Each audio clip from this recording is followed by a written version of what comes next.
Boa tarde.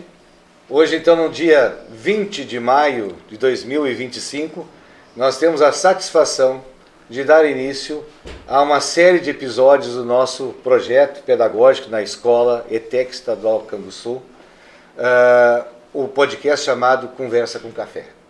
Tá? E para nossa abertura, antes de mais nada, dos entrevistados que hoje farão presentes aqui do nosso segundo integrado A, nós precisamos fazer um agradecimento. E um agradecimento assim de grande valia, porque no momento que nós trouxemos a ideia de ter um podcast como uma ferramenta de trabalho para inovar e ajudar na qualidade do ensino, a direção, a equipe diretiva, na pessoa representada os demais do diretor Edmilson, professor Edmilson, total apoio. Em nenhum momento, nenhuma dificuldade. Acataram a ideia, entenderam a importância e todos os esforços foram feitos. E se hoje nós temos a nossa sala aqui, por exemplo, que vai ser a sala do podcast, e toda a estrutura que nós temos, e todo o trabalho que virá em função da escola e para vocês, especialmente, que é o nosso foco de trabalho, nós devemos a esse entendimento de que o quanto é importante o apoio que nós recebemos e estamos recebendo. Né? Então eu passo para o diretor Edmilson uma palavra sobre esse momento hoje tão importante. Nós temos aí 61 anos, né? 61 anos de ETEC, de Escola Estadual Canguçu, e esse é um de tantas coisas que a escola já fez nessa vida para essa comunidade. Nós estamos hoje começando mais uma experiência, talvez até eu diria assim, um tanto diferenciada. Com a palavra, diretor. Boa tarde, né, Volney? Boa tarde para quem vai depois estar acessando, né, as redes e começando um trabalho diferente. Acho que aqui nós temos uma turma, né, de tantas turmas que passarão aqui, e agradecer muito o Volney, e assim como o Volney nós temos na equipe dos professores, e aqui a gente vê tantos rostos aí dos nossos alunos que acompanham esse início, né, esse início de trabalho, de um trabalho diferente, mas esses são os meios que nos possibilitam acessar, digamos que a maioria das pessoas, né? A gente vive hoje num mundo audiovisual, onde a gente precisa se reinventar com as ferramentas. Isso fez nosso movimento durante a pandemia. Sim. E hoje traz o que são as tecnologias, né? Para nós que estamos inseridos no mercado de trabalho e muito mais para os jovens, né? Que aqui nós temos 2 representantes da turma, mas serão só do curso técnico em torno de 240 alunos que poderão passar aí por esse espaço, né, Volney, e passarão. Acho que o trabalho é pioneiro para a Escola ETEC. A gente vê assim o entusiasmo do professor Volney e de outros professores que já estão aderindo, né, e pensando em poder usar dessa forma, né, uma forma diferente de ter conhecimento, né? A gente vê que às vezes a gente fica meio acanhado, fica meio preocupado, como é que eu vou estar lá na rede e como que eu não vou estar, mas o detalhe é os trabalhos que vocês fazem, pessoal, eles são possíveis de serem apresentados em qualquer espaço. Às vezes a gente meio se apequena, né, e meio fica tímido, etc. Mas eu acho que a iniciativa do podcast poder somar esforços, que eu te dizia lá, né, Volney, da gente chegar em valores, né, pessoal, a gente poder captar recurso e construir espaços, né. Esse espaço aqui de vocês, a gente precisa que vocês usufruam dele e cuidem conosco, né. Essas ferramentas todas são importantes. A gente conversava, né, Volney, damos o pontapé inicial. Agora depois é multiplicar, termos inclusive mais estrutura, né, mais microfone, chegar a uma condição melhor para que a gente faça disso uma ferramenta produtiva, ferramenta pedagógica, ferramenta de construção de conhecimento, de comunicação. Não é muito fácil fazer comunicação, porque hoje a gente olha todos esses vídeos, né, e os podcasts, e acompanha as coisas mais ou menos em 15 segundos, para não dizer que vocês olham em menos. Mas essa forma de comunicar, ela tem que estar presente naquilo que a gente constrói de conhecimento. E eu espero que essa ferramenta traga muito resultado. A gente já vê ela com resultado hoje. Assistir vocês aqui tranquilos, atentos, porque depois vocês estarão aqui como os colegas, né, mostrando aquilo que vocês produzem. E isso tudo a gente vai poder filtrar em todas as áreas, né? Então, Volney, te agradecer assim a iniciativa, dizer que a escola é parceira. Se em alguns momentos a gente tem dificuldades, a gente está numa escola pública, né? A gente sabe que os recursos eles são escassos, mas a soma de esforços faz isso, buscar parceiros para além da sala de aula, para além daquilo que a gente está acostumado como uma sala de aula trivial. E vocês, como a primeira turma a se desafiar, parabéns. Não deixem, né? Estão inaugurando hoje. Né? E não deixem assim de participar. Isso, né? Eu sou tímido naquele momento, talvez eu me descubra por aí, né? E isso é muito simples, é experimentar, né? Vocês vivem o mundo digital hoje, só que vocês podem se experimentar nisso e com certeza vai ser vida longa o podcast da ETEC. Isso mesmo. Então, muito obrigado, uma salva de palmas aqui para o nosso diretor, aqui na nossa plateia, né? A nossa turma aqui do segundo integrado lá do Técnico Agrícola está, né, prestigiando aqui, fazendo parte também. E aí o pessoal, os nossos seguidores estarão aí no YouTube, nas redes sociais, as mais diversas, né? A gente assim, é bastante humilde dizer que aqui é um pontapé mesmo, é bem inicial e a gente com certeza teremos acertos e erros e coisas que vamos melhorar e por aí afora, né? Outras vamos acertar também. Mas o que fica, eu acho que a gente traz aqui para vocês também que vão estar assistindo e no geral, né, para todos, é que a gente precisa, a educação, a escola propriamente, ela precisa se adequar, ela precisa se inovar de acordo com os tempos. Hoje nós temos a inteligência artificial chegando aí, nós temos inúmeras ferramentas digitais e o mundo hoje é digital. Então, na verdade, quando a gente traz o podcast, a gente abre um espaço para que a gente tenha uma alternativa pedagógica estimuladora para que a gente possa então ter essa interação, essa imersão digital que é necessária hoje, sem abandonar o currículo técnico, o currículo de qualidade, o currículo universal que a gente tem na rede, né, no nosso programa, né, mas que a gente possa qualificar isso. Então, isso é a meta, sim.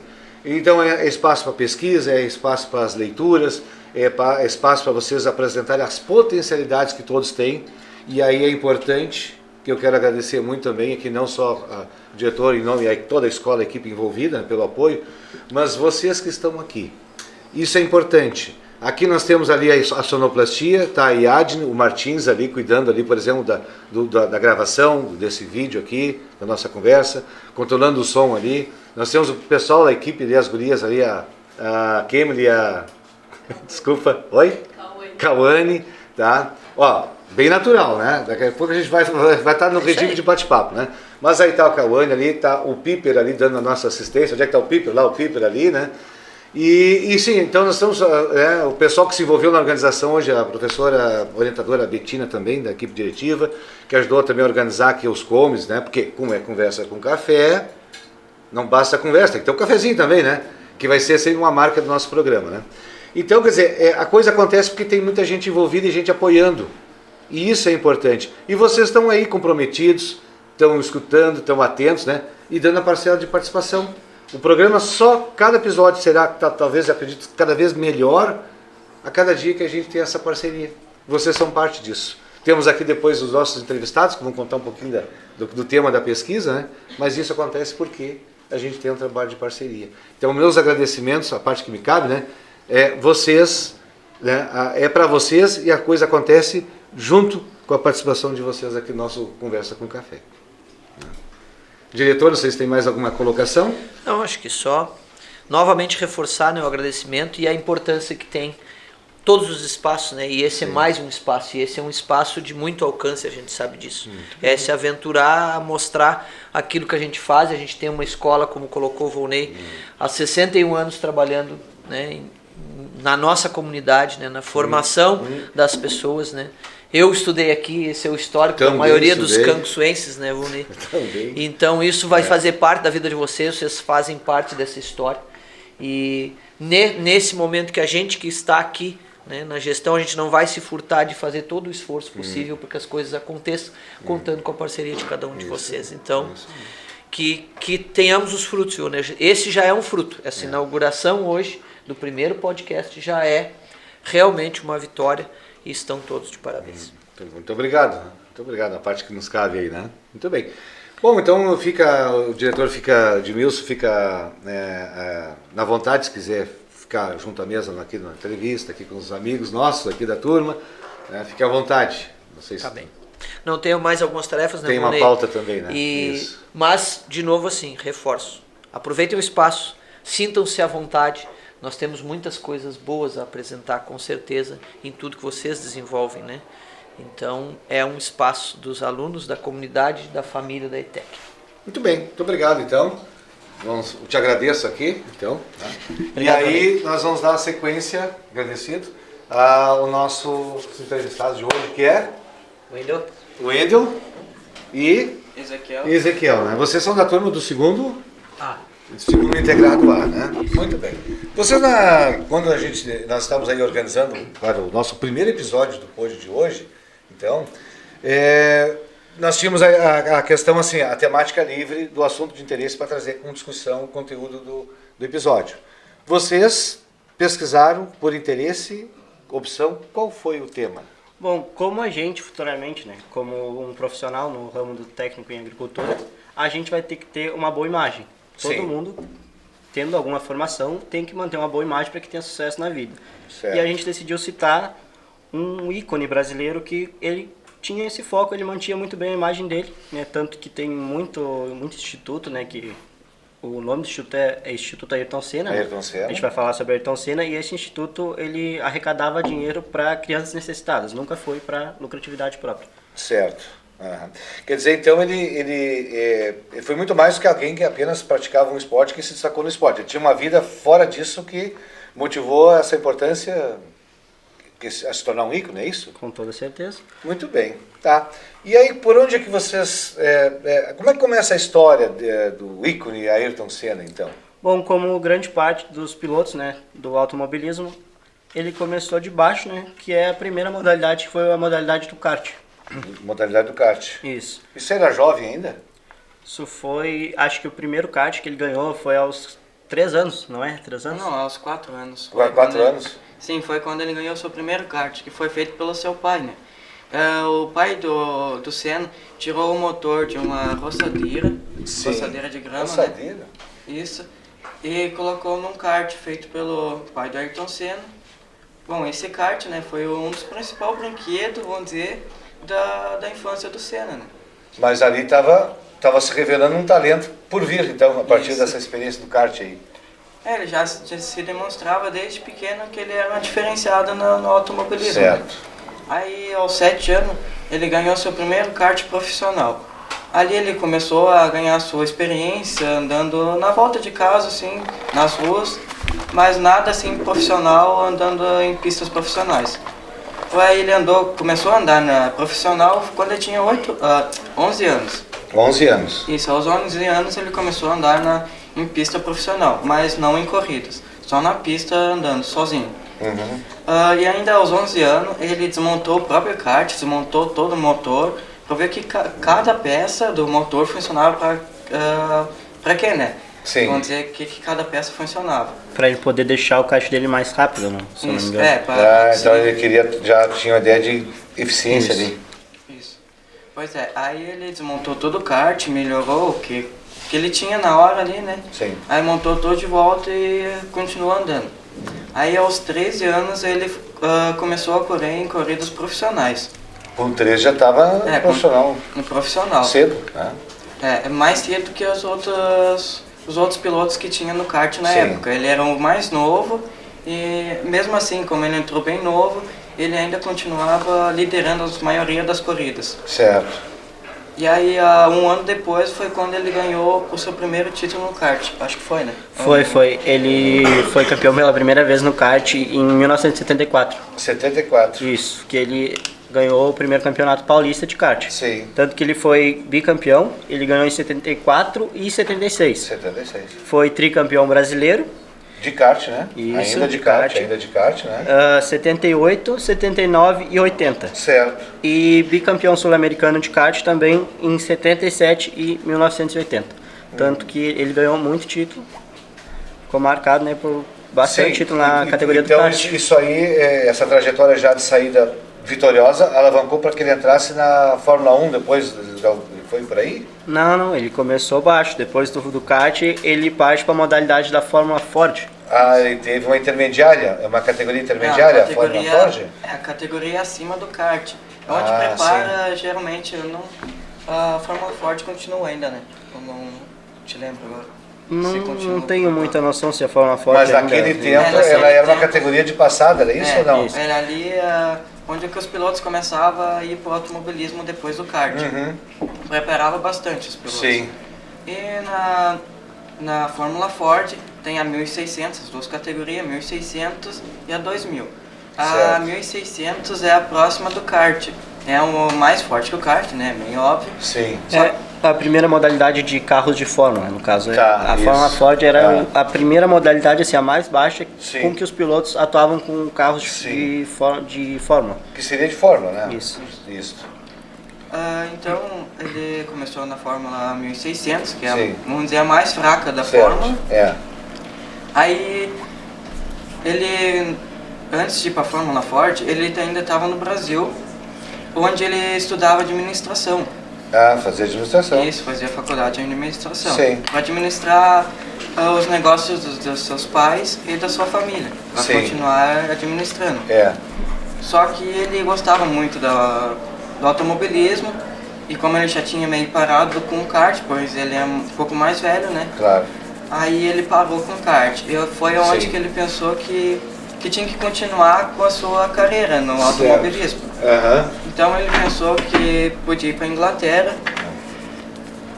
Ir pra Inglaterra. Inglaterra para começar a correr no automobilismo. Uhum. Então ele foi conversar com seus pais e foi aonde que seus pais também decidiram que era melhor ir pro Senna e ir para a Inglaterra para começar a sua carreira no automobilismo. Então assim foi, ele foi para a Inglaterra, foi em uma equipe que ele foi convidado.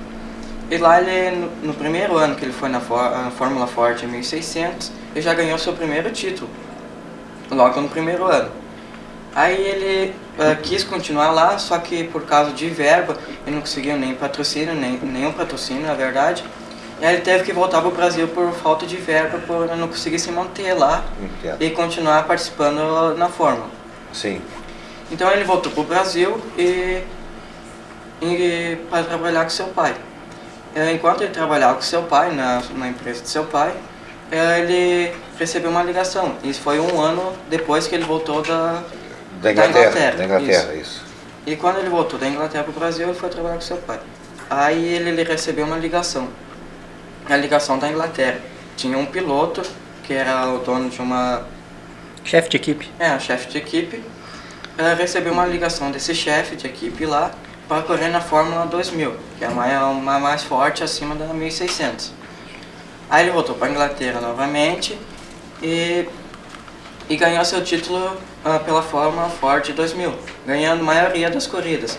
Se eu não me engano, acho que foi 15 corridas e ele ganhou 13. Isso, 3 corridas. O primeiro título na Fórmula Ford foi em 81 e o outro foi no ano seguinte, que foi em 82. Muito bem, né? Aí eu acho que depois da Fórmula Ford ele foi para a Fórmula 3, isso? Isso. Fórmula 3, né?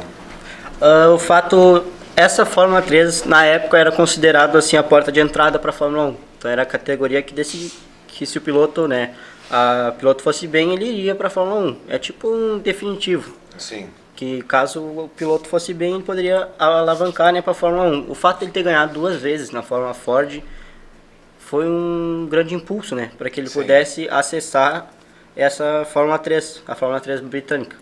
Entendo. A primeira corrida foi em 82. Isso é 82. Isso, antes mesmo dele ser campeão, da Fórmula Ford 2000. Sim. Ele foi convidado por uma equipe, se eu não me engano, foi a West Racing, que era uma West equipe de Racing. Fórmula 3 na época. E era perceptível que ele tinha uma capacidade mental e perceptível da pista muito genial. Porque essa corrida que ele faria o teste na West Racing seria televisionada. E na mente dele, o que ele pensou? Eu tenho que fazer uma boa corrida Sim. para eu conseguir patrocinadores e conseguir me manter, para que não voltasse a acontecer a história que aconteceu entre a Momento Fórmula... decisivo ali. A oportunidade decisiva, então. Para não acontecer o que aconteceu entre as duas Fórmula Ford. Tá. Aí Isso. ele correu a corrida e dá para perceber que ele é um piloto incrível, porque além de ganhar a corrida, ele fez o melhor tempo de pista e bateu o recorde da pista e conquistou a pole também. Pole na época... Não, na época não, até hoje, a pole position é o piloto que larga em primeiro na largada da corrida. Sim. E ele mantém esse Sim. dado, essa conquista até hoje, então. Sim. Ficou, né? Muito bem.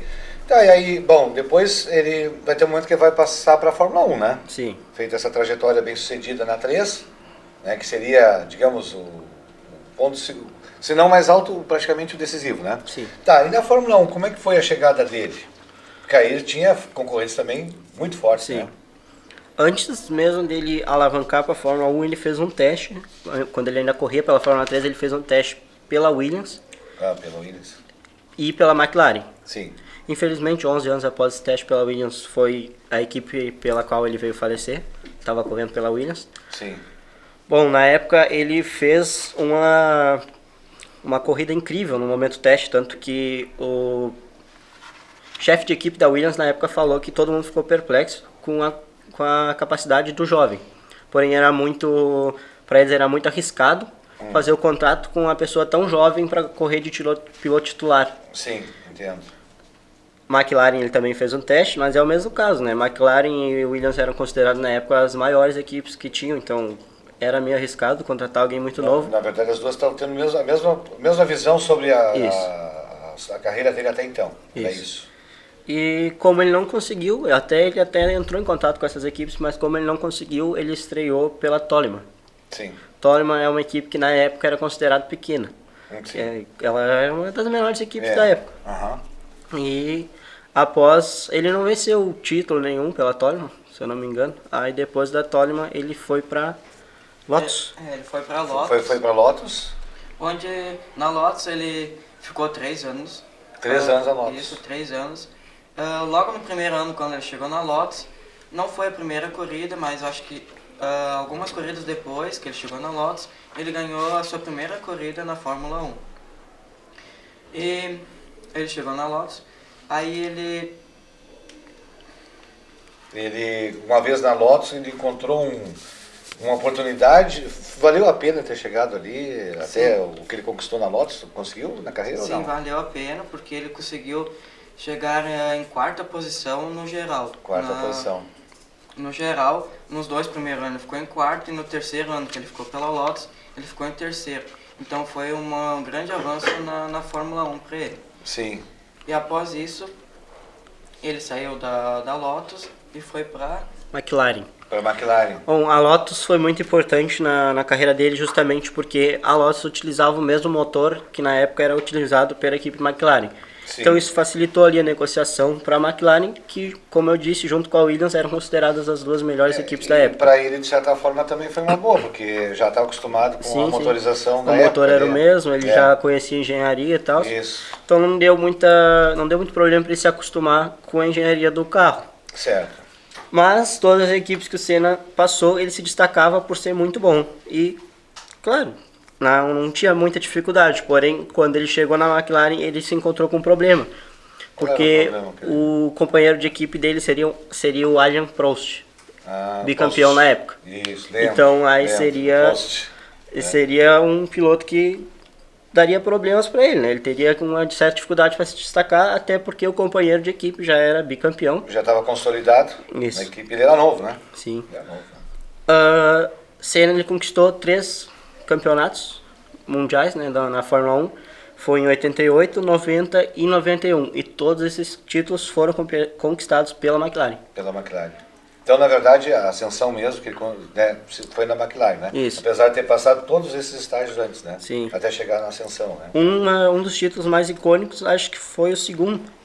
Que no momento que ele estava disputando ali a última corrida do ano, queria decidir se ele seria o campeão do ano ou não lembro agora o nome do outro piloto, só que ele estava disputando com o piloto para ver se quem dos dois que seria campeão mundial. Sim, isso. Tá. E os demais da tabela estavam com pontos muito atrás, no caso. É. Então, mesmo que eles vencessem a corrida, eles não chegariam a tirar o título deles. Sim. Uma coisa que poderia ajudar o Senna a ser campeão deste ano seria os 2 carros serem desclassificados, tanto o dele quanto do segundo da tabela. Sim. E foi justamente o que o Senna fez. Ele forçou uma ultrapassagem, ambos os carros bateram e foram desclassificados da corrida. E aí o Senna acabou ficando com o título. Isso. Bom, e assim, então, extremamente talentoso, né? Tanto é que ele conquistou isso tão jovem, tão pouco tempo, né? E a gente percebe aí, pelo que vocês contam a história, que desde criança ele já mostrava isso, né? Esse diferencial, essa genialidade dentro da questão das pistas, né? Mas aí eu acho que de tudo que ele fez, né, talvez acredito que o mais emblemático que ficou na memória de todos os brasileiros foi aquele dia fatídico. Sim. Como é que... Claro, vocês acompanharam, viram por vídeos, né, tem documentários sobre isso, né? Qual é a impressão que vocês podem dizer sobre isso?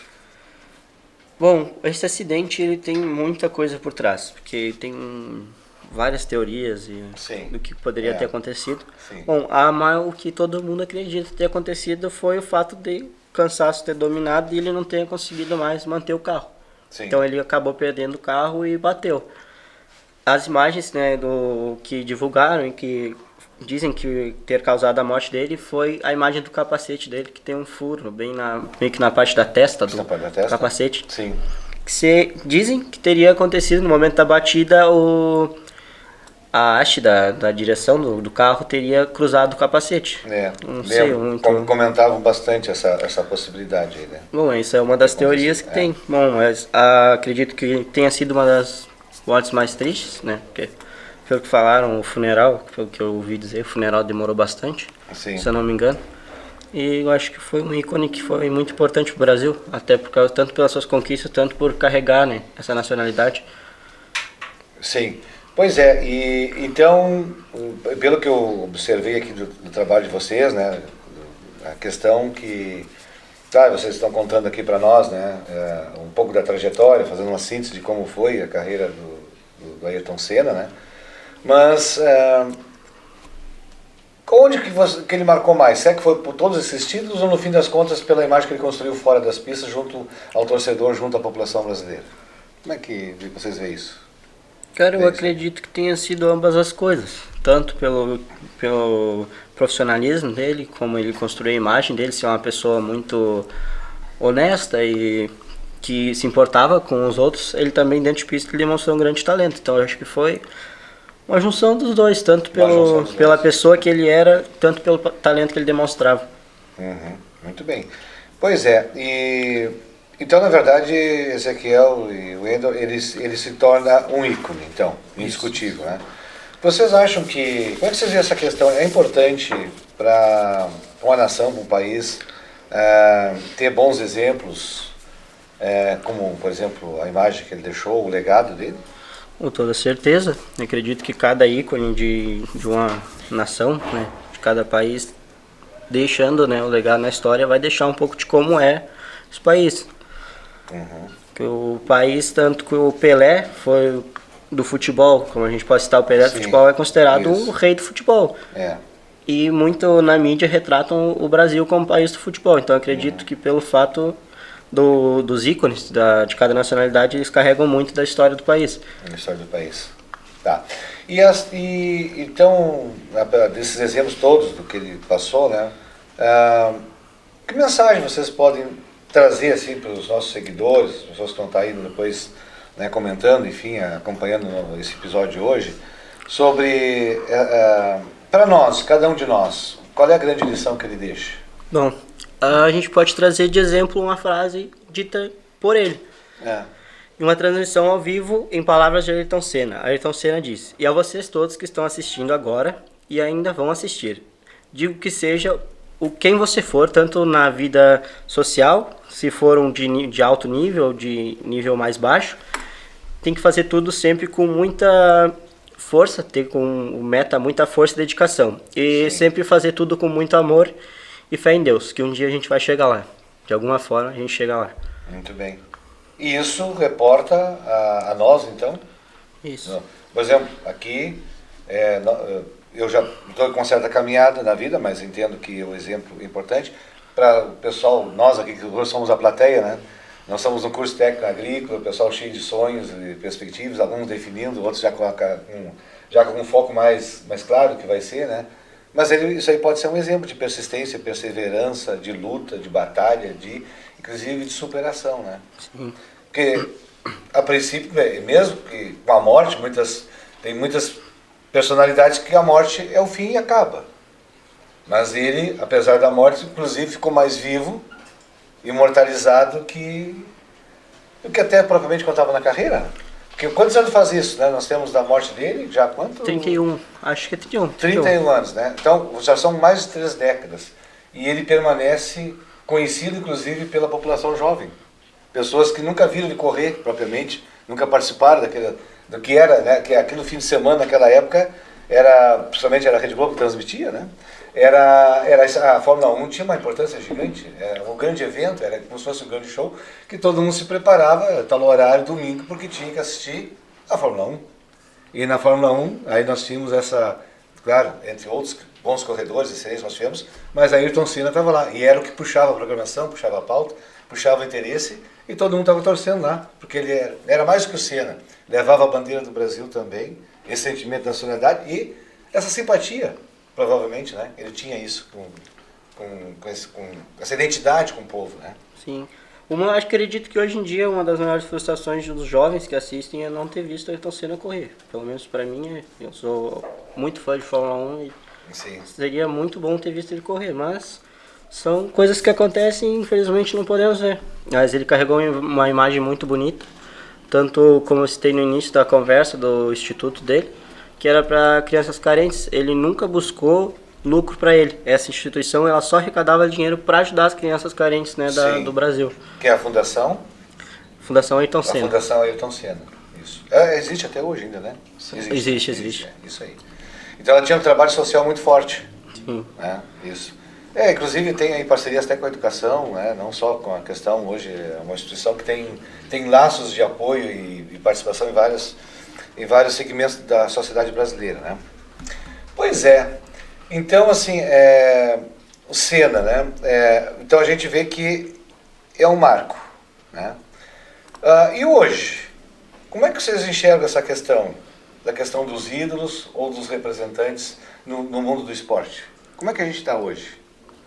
Saindo um pouquinho assim, já fazendo esse contraponto. Como é que a gente está hoje? Na visão de vocês, Brasil hoje, no esporte. Como referência, assim, essa referência positiva de vida, de exemplo. Positivo, né? Sim. A gente tem um piloto novo agora, que estreou esse ano pelo Brasil. Fazia bastante tempo que a gente não tinha, acho que era 8 anos, que não tinha mais um representante brasileiro. Isso mesmo. E agora a gente tem Gabriel Bortoleto. Gabriel Bortoleto? Quem dirá, nasça um novo Senna, né? Porque assim como o Senna, ele estreou na considerada pior equipe da Fórmula 1. E mesmo assim, ele nunca demonstrou rancor ou coisa assim, ele sempre demonstrou muito talento, que apesar do carro ser ruim, não em corridas, nas corridas ele não teve muito desempenho até agora. Sim. Mas ele demonstrou um certo talento pilotando, tanto que nas qualifier, que é para decidir a posição que vai largar na corrida oficial, ele já conseguiu passar por algumas etapas com o carro. Eu acredito que ele, dependendo da equipe que ele for, ele vai ser um bom piloto. E a partir do ano que vem, acredito que entre a Audi vai assumir a equipe Sauber. E eu acredito que vá, né? Aí talvez um empurrãozinho pro nosso brasileiro. Surgindo aí um destaque novamente, mais uma geração que vai poder ter os louros da Fórmula 1 aí, né? Pois é, e veja que o Senna, no caso, pelo que o exemplo dele, ele não começou assim já, quer dizer, não foi aquele profissional que pensou em sair já, começar lá na ponta, né? Pelo contrário, eu acho que ele inclusive ele entendeu que precisava estar em categorias inferiores, em marcas nem tão reconhecidas, mesmo ele tendo capacidade muito além, que ele já demonstrou do cedo, mas isso não ofuscou a intenção e o projeto e a vitória que ele foi, né, que ele conseguiu na vida, né? Ele tinha muito esse objetivo, daí ele, mesmo ele tendo feito esses testes pela Williams e pela McLaren, ele estreou pela Toleman, né? Isso. Era uma das piores equipes na época e eu não me lembro, acho que ele falou uma frase, que, se eu não me engano, é melhor estrear pela Toleman do que aposentar do automobilismo, não é? É melhor tu criar uma carreira do que tu chegar lá na melhor equipe e perder toda a tua carreira do automobilismo. Ele começou na mais baixa e foi criando técnicas, formas de dirigir melhor o cara da Fórmula 1, né? E conseguiu ser campeão por 3 vezes na Fórmula 1. Ele soube ter paciência, ele soube ter persistência tendo em vista o que ele pretendia lá adiante, não é isso? Para nossa vida prática do dia a dia, isso é um exemplo? Com toda certeza. Tanto que se ele tivesse estreado por uma equipe grande, mesmo ele tendo demonstrado certo talento, se ele falhar, ele pode ser demitido. Isso pode acabar com a carreira dele. Tanto que acontece muito hoje em dia. Os pilotos novos são contratados por equipes boas, acabam não tendo sucesso, são demitidos ou substituídos. Então acho que a gente deve fazer o mesmo que ele fez, começar de baixo e escalar na vida, não querer, né, aquele logo alvo principal, ter um grande sucesso, porque a gente pode acabar falhando e, né, o esforço não valer de nada. De repente a ambição demais, ou no momento, digamos, que não seja bem oportuno, pode complicar uma ascensão de carreira, né? Isso. É isso, né? Muito bem. Para nós fecharmos o nosso episódio, então, de hoje, né, nosso primeiro episódio do podcast Conversa com Café, uma frase, Ezequiel, que tu poderia dizer assim para os nossos seguidores a partir do Senna, da história dele, para nós. Uma mensagem assim que a gente pode fazer esse contraponto, para fechar. Eu acho que assim, podemos, que nem nós estávamos falando recém agora, não podemos ter a esperança de entrar logo vamos dizer, na melhor empresa para tu trabalhar. Então tu começa de baixo, devagarzinho, e conforme tu vai criando experiência e tu poder avançar vai mostrando o potencial, vai construindo a caminhada e a partir do teu trabalho vai mostrando o quanto pode chegar, é isso? Isso aí. Muito bem, interessante, né? E aí, Wendel? Bom, eu dar continuidade na fala dele, como eu já tinha dito da mensagem antes, que a gente pode citar é a tal frase dele, né? Como o Ezequiel disse, na frase ele fala que independente do nosso nível social, sendo ele alto ou baixo, a gente tem que ter uma determinação forte e fazer tudo com muito amor e fé em Deus, que a gente consegue chegar aonde a gente quer chegar e ter uma carreira de sucesso. Muito bem, muito bem. Então, a partir daqui das nossas falas do nosso Wendel e o Ezequiel, nosso segundo integrado A, com essa alegria, com essa brilhante contribuição que eles fizeram aqui, contaram um pouco da história, né? Eu diria até bastante, né? Do ícone Ayrton Senna, né? E essa mensagem de vida que ele deixa, esse contraponto que estão fazendo, nós, do Conversa com Café, agradecemos e fazemos então o nosso encerramento hoje, né? Peço que o pessoal curta aí, assista nas redes sociais, na íntegra, né? O nosso convite. Tem muita coisa interessante para quem não assistiu aqui, né? E aí agradeço o Ezequiel aqui, o nosso Wendel aqui, né? E a nossa turma também que está prestigiando aqui o nosso segundo integrado A, tá? Uma salva de palmas para o nosso convidado aqui. É isso aí.